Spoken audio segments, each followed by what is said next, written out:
আপনি কি জানেন মানুষের মস্তিষ্কের যে অংশটা সিদ্ধান্ত নেয়, পরিকল্পনা করে এবং ভবিষ্যৎ নিয়ে ভাবার কাজ করে, সেই প্রিফ্রন্টাল কর্টেক্স পুরোপুরি গড়ে ওঠে মাত্র ২০ বছর বয়সে। কিন্তু এর ঠিক আগে ১৫ থেকে ১৮ বছর বয়সের ছেলে বা মস্তিষ্ক সবচেয়ে বেশি নমনীয় এবং শেখার উপযোগী থাকে। গবেষণায় এটাকে বলে উইন্ডো অফ অপরচুনিটি বা সুযোগের জানালা। আজকের ভিডিওতে আপনাকে জানানোর চেষ্টা করব আপনার বয়স যদি ১৮ থেকে ২০ বছর হয়ে থাকে তাহলে কিভাবে এই জানালাটি আপনি আপনার জীবনে কাজে লাগাবেন। একবার ভাবুন তো, এক বালতি কাদামাটি, যেই মাটিকে আপনি চাইলে যেরকম আকৃতি বা যেই রকম তৈরি করতে চাইবেন আপনি কিন্তু ওই রকমই তৈরি করতে পারবেন। সেই মাটি দিয়ে চাইলে চুলা তৈরি করা যাবে, হাঁড়ি পাতিল তৈরি করা যাবে, এছাড়াও আরো কত কিছু তৈরি করা সম্ভব। তো কিছুদিন পরেই যখন সেই মাটি শুকিয়ে শক্ত হয়ে যায় তখন কি আর চাইলে আপনি আপনার মনের মতো করে কোনো কিছু তৈরি করতে পারবেন? হয়তো পারবেন, সম্ভব, কিন্তু ততদিনে কাজটা অনেক কঠিন হয়ে যাবে। আমাদের ছোটবেলা সেই কাদামাটির মতোই, আপনি এটাকে যেইভাবে প্রোগ্রাম করবেন বা যেইভাবে ইনস্ট্রাকশন দিবেন বা যেভাবে তৈরি করতে চাইবেন আপনি ঠিক ওইভাবেই তৈরি করতে পারবেন। কিন্তু যখন বয়সটা ভারী হয়ে যায় তখন চাইলেই কিন্তু আপনি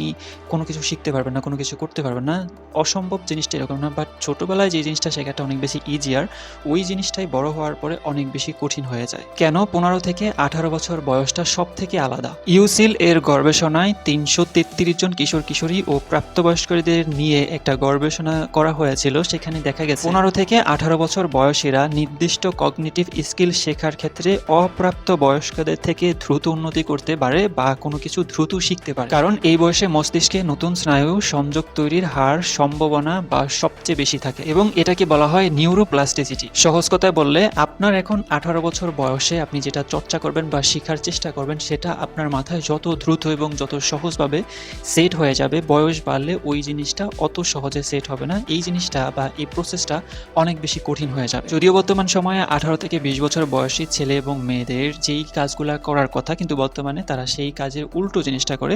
যেমন কোনো কিছু শেখার কথা, কারণ এই সময়টাতে যা কিছু শিখবো ওই জিনিসটা খুব সহজে সেট হয়ে যাবে, কিন্তু এর উল্টা জিনিস করা হয় বা এর কিছু প্রবলেম আছে। প্রবলেমের ভিতরে হচ্ছে সোশ্যাল মিডিয়া অতিরিক্ত স্ক্রলিং করা, তারপর হচ্ছে অনেক কিশোর কিশোরী বা এই বয়সের যারা আছে তারা অনলাইন জুয়ার সাথে সংযুক্ত আছে এবং অতিরিক্ত মোবাইল ব্যবহার করা বা মোবাইল গেমের সাথে সংযুক্ত থাকা, ফ্রি ফায়ার থেকে আরও অন্যান্য যে মোবাইল গেমগুলো আছে এবং কিশোর গ্যাংয়ের সাথে সংযুক্ত। এই জিনিসগুলোর সাথে জড়িত থেকে তারা তাদের এই সুন্দর সময়টাকে নষ্ট করছে। আপনার বয়স যদি ১৮ বা ২০ বছর হয়ে থাকে তাহলে কি আপনি এই জিনিসগুলোর সাথে সংযুক্ত আছেন? যদি থেকে থাকেন তাহলে এই জিনিসগুলোকে অ্যাভয়েড করে আপনাকে যাচ্ছে ৬টা কাজ করতে হবে। আমি স্টেপ বাই স্টেপ একটা একটা করে শেয়ার করতেছি। নাম্বার 1, একটা স্কিল গভীরভাবে রপ্ত করা যেটা দিয়ে ভবিষ্যতে আয় করা সম্ভব। সেটা হতে পারে ফ্রিল্যান্সিং এর কোনো একটা স্কিল অথবা content creator, whatever you want. Number 2, আর্থিক সাক্ষরতা শেখা, আয় ব্যয় বাজেট তৈরি করা এবং সঞ্চয়, এই জিনিসগুলো নিয়ে ধারণা রাখা। এবং নাম্বার 3, ইংরেজি এবং একই সাথে অন্য বৈশ্বিক ভাষায় কথা বলার পারদর্শিতা বা যোগাযোগের পারদর্শিতা অর্জন করা। এবং নাম্বার 4, নেটওয়ার্কিং এবং যোগাযোগের দক্ষতা, মানুষের সাথে কমিউনিকেশন করা, প্রেজেন্টেশন